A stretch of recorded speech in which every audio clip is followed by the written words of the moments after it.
Imagina só tentar desenhar o ápice da sua obra de vida, sabe? Cravando até o ano exato em que isso vai acontecer, com, sei lá, quase 2 décadas de antecedência. Nossa, é muito tempo de planejamento. Pois é. Um plano onde a pessoa mistura a filosofia política clássica, o redesenho técnico de um governo sul-americano inteiro e, olha isso, terapia avançada com cavalos. Não é o tipo de currículo que a gente vê todo dia, né? Nem um pouco. Bom, bem-vindos a mais um mergulho profundo nas nossas fontes. O material de base que a gente tem em mãos hoje é algo que finge ser um simples currículo, ou um memorial acadêmico. Uhum. Mas, assim que a gente começa a ler, dá para perceber que é, na verdade, um projeto arquitetônico gigantesco para uma vida humana. O próprio documento, ele se autodefine como um verdadeiro tratado de simetria. E sabe o que torna essa documentação tão rara para quem acompanha a gente? É a clareza absurda de propósito. Porque normalmente, quando a gente pega registros de carreira, eles olham para o passado, né? Exato, para justificar onde a pessoa chegou. Isso. Só que os textos de hoje operam como um mapa de navegação totalmente focado no futuro. E o nosso objetivo nessa exploração aqui não é ficar preso na burocracia ou, sei lá, naquele jargão acadêmico denso. Ninguém merece, né? Com certeza. A ideia é entender a mecânica por trás dessa construção toda, como é que alguém consegue pegar a teoria política mais abstrata possível, transformar isso numa gestão pública puramente técnica e, de quebra, conectar com inovação social direta. É uma engenharia maluca. E tem uma citação logo nas primeiras páginas das fontes que dita meio que a regra do jogo inteiro. A frase diz assim: a ciência política não é apenas o estudo do poder, mas a engenharia da razão aplicada à estrutura das nações. Forte, né? Muito forte. Isso não soa como alguém querendo, publicar um artigozinho para ganhar ponto na universidade. Só como um arquiteto projetando as engrenagens de um país inteiro. É sobre combater aquele caos fragmentado da vida moderna com uma estrutura implacável. Perfeito. E para erguer um prédio dessa magnitude, a fundação precisa ser muito inabalável. O documento leva a gente lá para a base de tudo que acontece no Instituto de Ciência Política e no doutorado na Universidade de Brasília. Lá pelo ano de 2011, certo? Isso mesmo, finalizado ali em 2011. Vamos desempacotar isso? Vamos lá. Esse é o momento de virada onde a filosofia deixa de ser apenas uma reflexão que acontece só na cabeça do autor e passa a ser tratada estritamente como engenharia institucional. As fontes até descrevem essa fase como a transição para a arquitetura do político. Arquitetura do político. Tá. E o que sustenta isso? Então, o que sustenta essa arquitetura é uma mesa de projeto muito peculiar. O texto menciona um diálogo dos mestres que não tem nada de trivial. Como assim? Eles colocam a ética da filosofia clássica para conversar com aquele realismo frio e calculista do Maquiavel. Nossa. E não para por aí. Adiciona-se o rigor institucional do Norberto Bobbio e joga-se tudo isso contra o pensamento puramente crítico da escola de Frankfurt. Gente, mas isso é uma mistura no mínimo inflamável. Você tem o idealismo batendo de frente com o pragmatismo o tempo todo. O tempo todo. É uma tensão constante. Mas, sendo bem prático, como essa tempestade teórica toda desce para o mundo real? Porque as fontes falam incansavelmente sobre um conceito chamado isomorfismo platino. O que é isso na prática, hein? Bom, a mecânica desse isomorfismo platino é fascinante. O termo isomorfismo por si só aponta para a busca de formas, processos ou estruturas que são semelhantes. Faz sentido. E quando o autor foca na região platina, ele está fazendo uma análise técnica e comparada das reformas administrativas do Estado, especificamente no Brasil e na Argentina. Então é uma comparação direta entre os dois. Exato. Mas o segredo metodológico aí não está em apenas fazer uma listinha do que cada país tentou mudar. O método funciona como uma verdadeira dissecação anatômica de políticas públicas. Peraí, dissecação anatômica? Como assim? Procurar a doença no sistema? De modernização que foi criada lá no papel, seja em Buenos Aires ou em Brasília. A lei parece, perfeita na teoria, né? Claro, no papel tudo funciona. Pois é.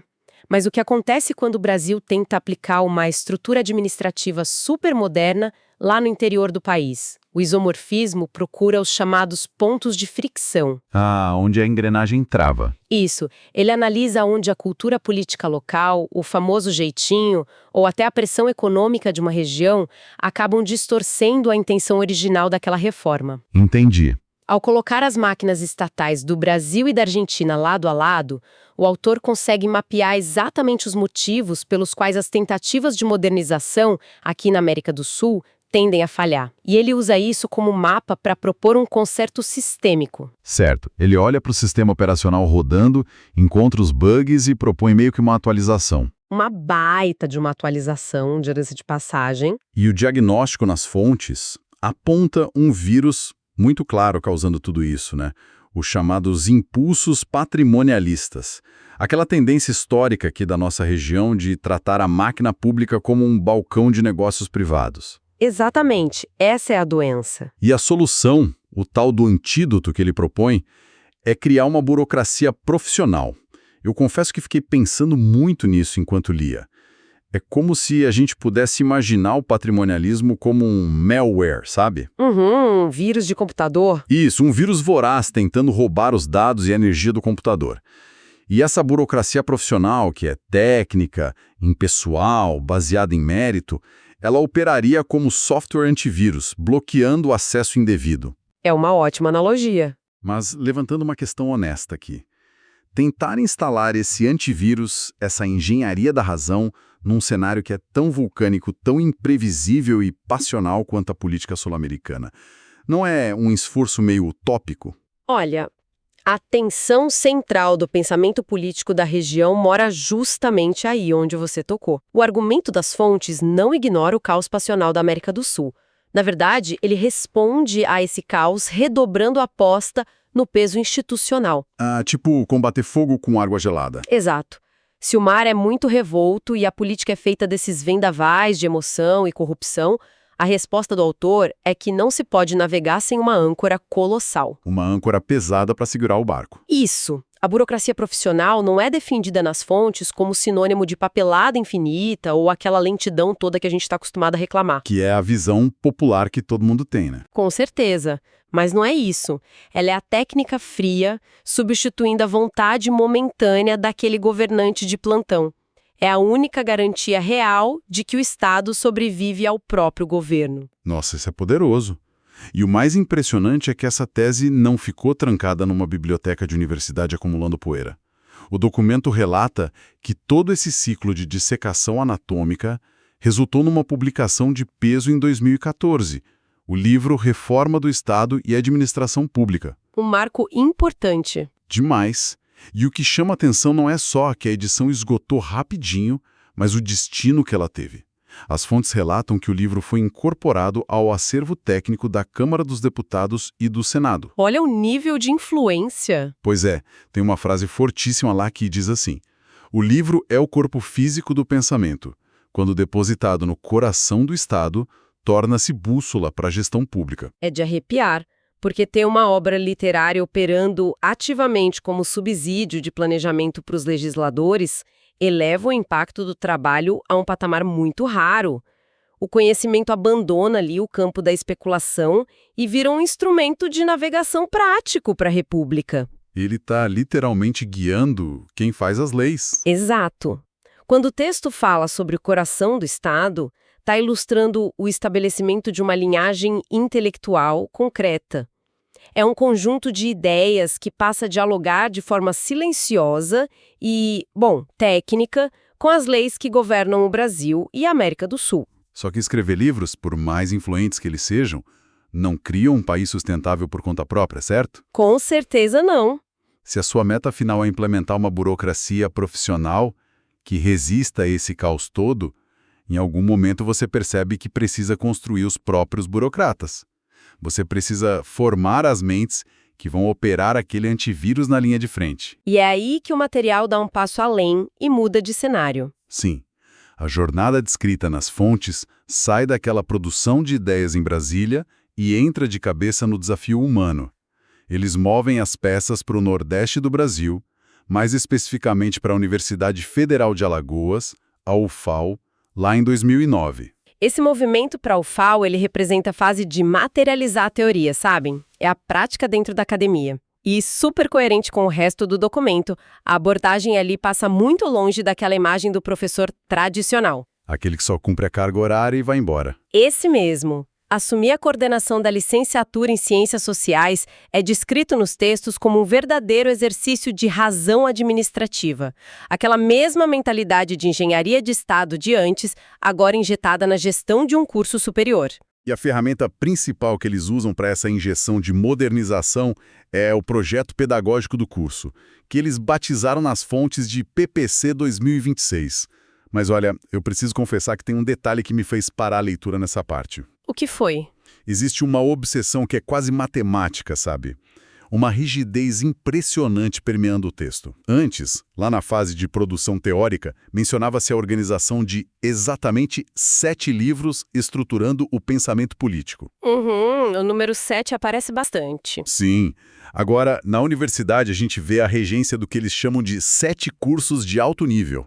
Até o próprio sumário dessa trajetória no documento tem exatos 7 tópicos por fase. É um padrão. É uma repetição simétrica, milimétrica, e a minha grande dúvida lendo isso foi a seguinte: quando você traz um rigor institucional e burocrático com essa precisão quase algorítmica para dentro de uma sala de aula, isso não esmaga completamente a criatividade e a liberdade dos alunos? Olha, é muito natural pensar isso. Essa é a armadilha do pensamento comum. Pela lógica tradicional, sim, essa hiperestrutura sufocaria o aluno. É o que a gente imagina, né? Mas o documento vira essa premissa de ponta cabeça. O argumento apresentado é que a estrutura não funciona como uma jaula. Ela funciona como um esqueleto. E o esqueleto é o que permite ao corpo se movimentar sem desabar. Caramba, que imagem boa. Né? E o texto introduz um conceito maravilhoso para explicar isso, que é a arete educacional. Lá na filosofia da Grécia Antiga, arete significa excelência. É a virtude de cumprir o seu propósito da maneira mais perfeita possível. Tá, mas como essa burocracia toda, meio pesada, ajuda a atingir essa tal de excelência na prática do dia a dia? O texto pontua que a docência é a aplicação da harmonia e que coordenar metodicamente é garantir que cada parte do saber cumpra a sua arete. Pensa na carga cognitiva de um ambiente acadêmico caótico. Aqui além de ninguém sabe para onde ir? Isso.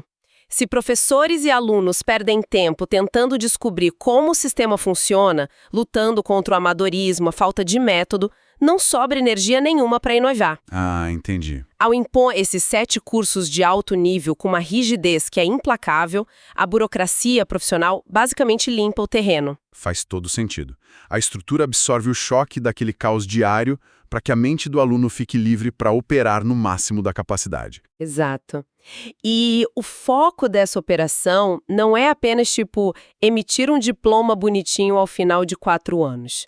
O objetivo central dessa coordenação é o que as fontes definem com muito vigor como a formação de quadros. Formação de quadros. O alvo é forjar mentores, moldar profissionais com um pensamento crítico e estratégico que tanto o Brasil quanto os nossos vizinhos platinos vão precisar desesperadamente nas próximas décadas. O uso desses mecanismos vigorosos, programas bem estruturados de pesquisa e monitoria, garante que o ambiente não seja só uma escola. É uma verdadeira fábrica de excelência institucional. E foi exatamente nesse ponto da leitura que eu achei que tinha dominado o ritmo do documento.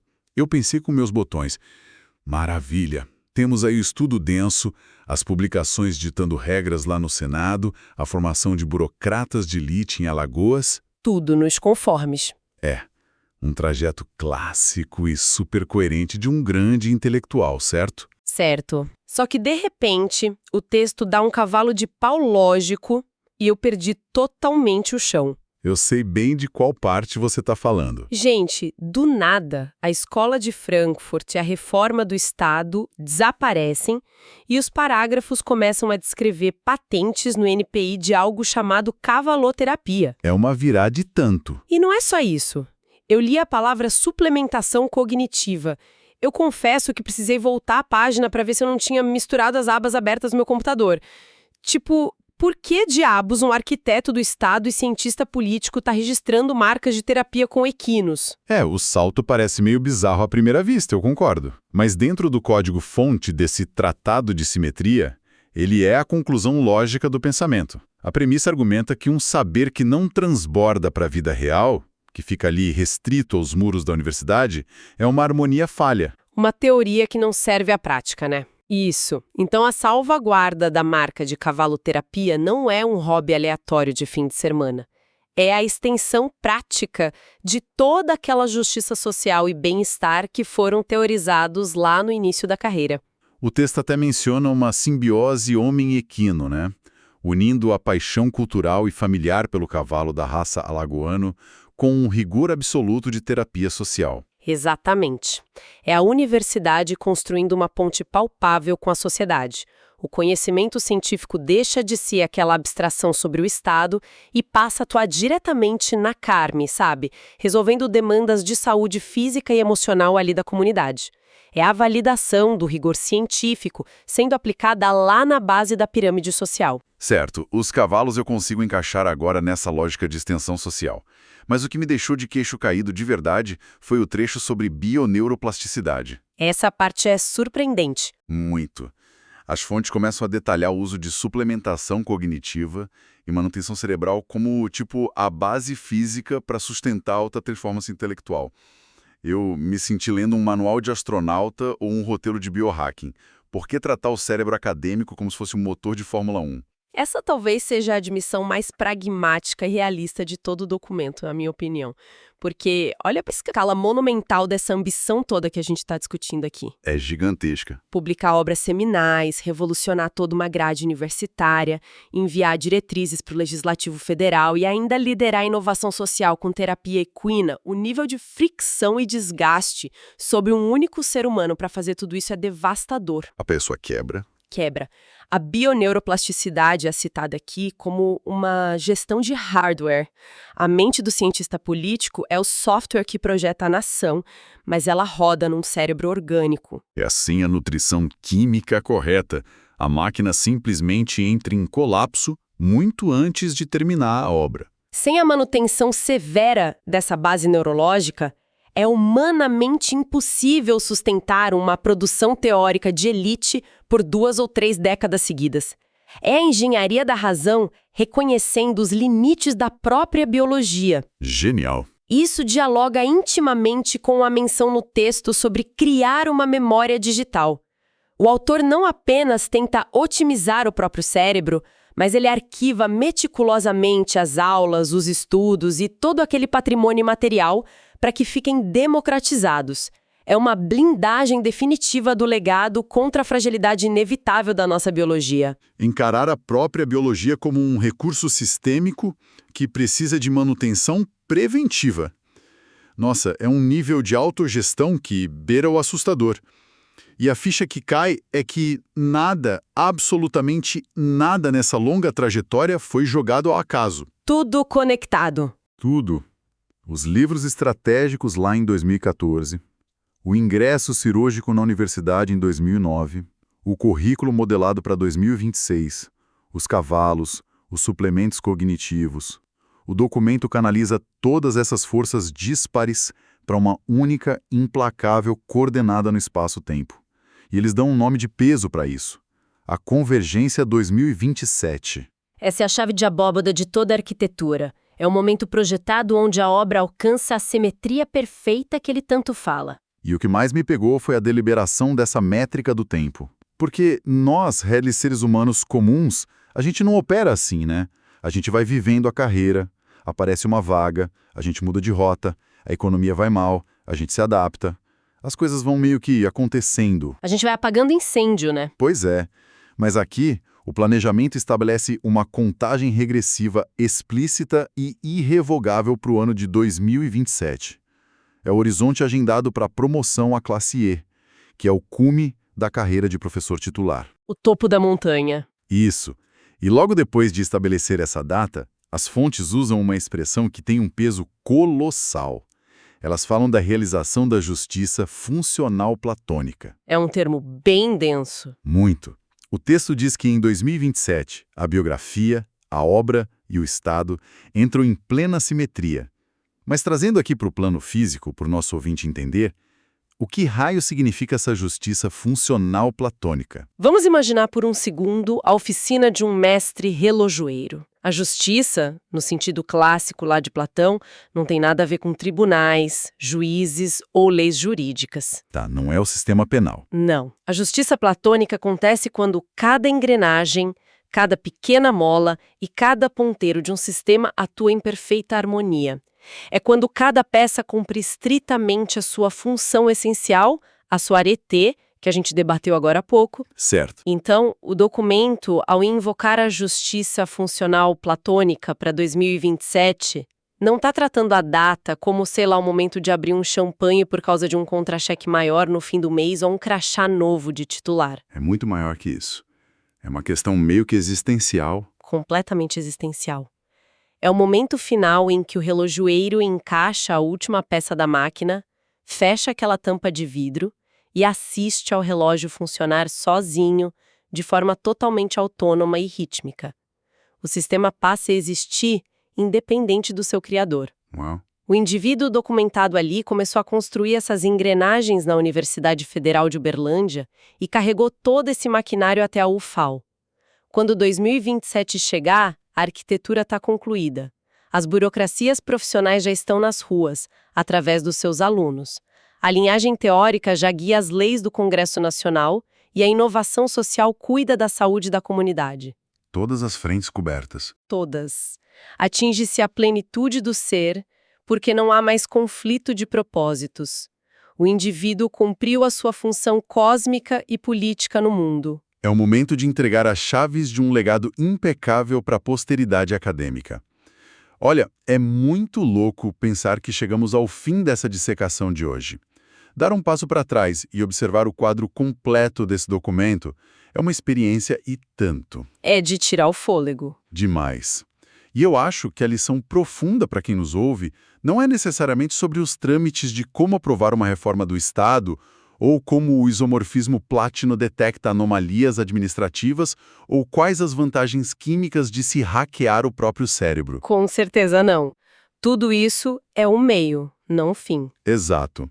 O grande e monumental aprendizado escondido nessas páginas é a demonstração prática da força bruta da intencionalidade humana. É um verdadeiro manual de sobrevivência intelectual, porque ele ensina como capturar múltiplas paixões e obrigações que parecem totalmente isoladas, tipo teoria política árida de um lado, docência diária puxada do outro e intervenção comunitária prática na outra ponta. E forjar tudo isso numa única direção inescapável. Exatamente. Num mundo como o nosso, que é definido pelo déficit de atenção, por essa sobrecarga caótica de informações e por uma ansiedade constante sobre o que vai ser o futuro, poder observar uma mente desenhar e executar o próprio destino ao longo de 20 anos, com a frieza de uma equação matemática, é algo que transcende a academia. É uma prova de vida profundamente inspiradora. Sem dúvida alguma. Obriga cada um de nós a olhar no espelho e repensar o nível de deliberação que a gente está colocando na própria vida, né? Espero que todo mundo que mergulhou com a gente nessa exploração hoje sinta o mesmo impacto e a mesma admiração que nós sentimos destrinchando essas páginas. Mas, para deixarmos uma última pulga atrás da orelha, antes da gente se despedir...